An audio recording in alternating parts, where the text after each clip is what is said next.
El capítulo final. De Christian Swazzini. Capítulo 0. Las primeras señales.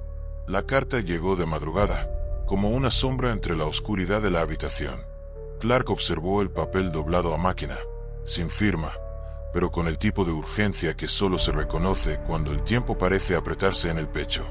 En los días previos, había intentado ignorar el creciente malestar que sentía, las pequeñas señales que aparecían aquí y allá, pero ahora ya no podía callarlas. Tenía que hablar con Paulo.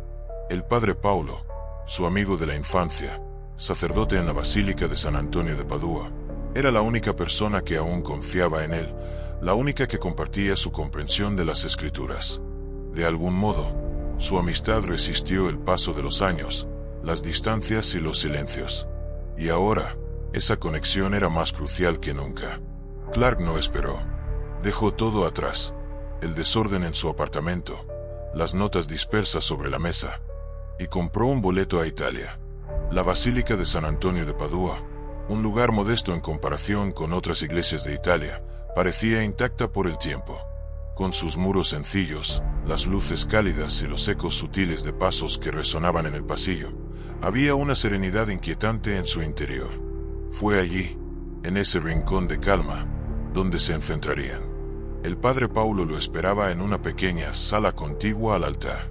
Su rostro estaba marcado por la experiencia, pero su mirada, aquella mirada que siempre había sido un refugio, hoy estaba empañada por la duda. «Perdón, he olvidado que eres sacerdote», dijo Clark en cuanto vio a su amigo, dejando escapar una leve sonrisa que no logró ocultar el cansancio. Paulo asintió, sin decir una palabra, pero su expresión mostró la mezcla de confianza y sorpresa. Se sentaron frente a frente, y Clark comenzó a hablar. «Paulo, algo está mal, y no es solo una sensación personal. He estado investigando, he estado buscando, y lo que he encontrado no puede ser ignorado. Las señales están ahí. El apocalipsis no es solo una leyenda, está ocurriendo». La voz de Clark tembló al final de la frase. Paulo lo miró, pero no hubo sorpresa en su rostro. Como estudioso de la religión y amigo cercano de Clark, sabía que la historia que su amigo le estaba contando no venía de un delirio, sino de años de investigación. «Lo que pasa, Paulo, es que lo que hemos leído en las Escrituras está sucediendo, y no puedo dejar que el tiempo pase sin hacer nada». Paulo permaneció en silencio por un momento, procesando lo que Clark acababa de decir. La duda no se dibujaba en sus ojos, era la preocupación la que ocupaba su mirada. Finalmente, rompió el silencio. «¿Qué es lo que has descubierto, Clark?» Clark sacó de su bolso un cuaderno y comenzó a enumerar, con la mano temblorosa, lo que había encontrado. Los eventos, las crisis, las señales de caos, todo lo que se alineaba con las palabras de las profecías. Pero aún no era suficiente. No podía serlo.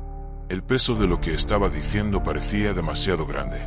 De repente, la radio que estaba en una mesa cercana emitió una noticia.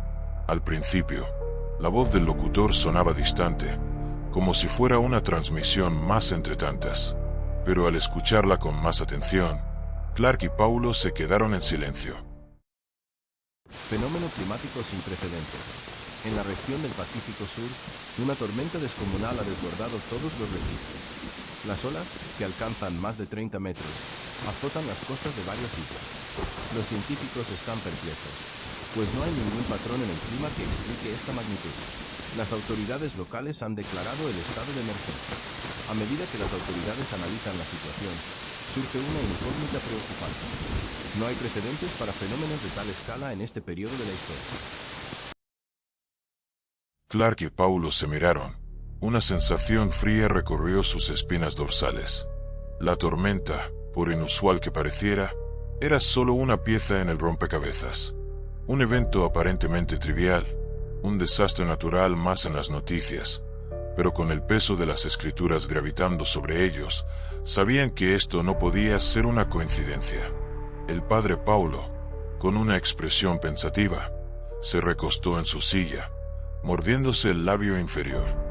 Algo no encajaba, y las piezas del rompecabezas comenzaban a formar una imagen más clara, pero aterradora.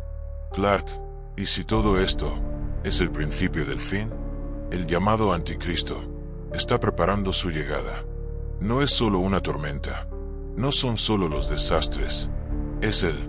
Todo apunta a que estamos viendo la antesala de lo que las Escrituras nos advirtieron. Clark sintió un escalofrío. Sabía a lo que Paulo se refería. Habían hablado de la bestia en sus conversaciones sobre el Apocalipsis. La figura de la bestia de 7 cabezas y 10 cuernos, que subía del mar, y de cómo su poder influiría sobre las naciones. El falso profeta, el que haría milagros y llevaría a la humanidad a rendir culto a la bestia, ya estaba comenzando a moverse en las sombras. Paulo continuó, sus palabras más graves que nunca. La bestia, el Anticristo, está cerca, y su profeta, aquel que vendrá a prepararle el camino, está comenzando a manifestarse. Las señales están claras. Las naciones se están preparando para algo que cambiará el curso de la humanidad. Y quién sabe cuántos ya están bajo su influencia sin darse cuenta. Clark tragó saliva. Sabía que Paulo tenía razón. Las señales de caos y sufrimiento en el mundo solo eran los primeros vestigios de lo que estaba por venir. Este es solo el principio, murmuró Clark, y Paulo asintió lentamente, su rostro ya transformado por la gravedad de lo que acababa de oír. Paulo lo miró fijamente por un largo momento, y luego, con una mirada que parecía compartir toda la gravedad del momento, le dijo, «Cuéntame, en el primer capítulo de Revelaciones, ¿qué sucede primero, según tu investigación?»